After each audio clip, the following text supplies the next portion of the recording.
abiti in Viale Leopardi Sì. da quanto tempo? Da 45 anni. Quando sono arrivata era un rione da VIP, perché erano tutte persone di un certo livello qui. Ecco, senti, tutto così, arabi, musulmani, tutto carabao. C'è un giro di droga qua, che Dio solo lo sa.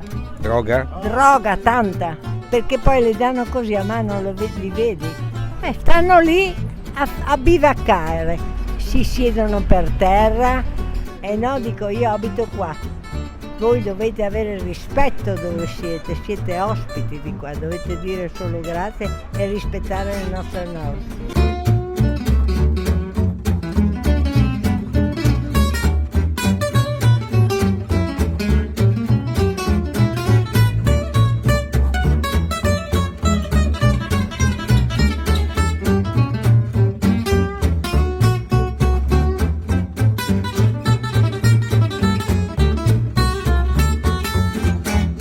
Questo era un bel quartiere una volta e adesso cos'è diventato? È diventata una cappa, perché è tutto, i negozi sono tutti di questi esteri. Non abbiamo più un fornaio, non abbiamo più un negozio di alimentare nostro, è tutta roba loro e quindi cos'è? Noi non siamo proprietari di niente.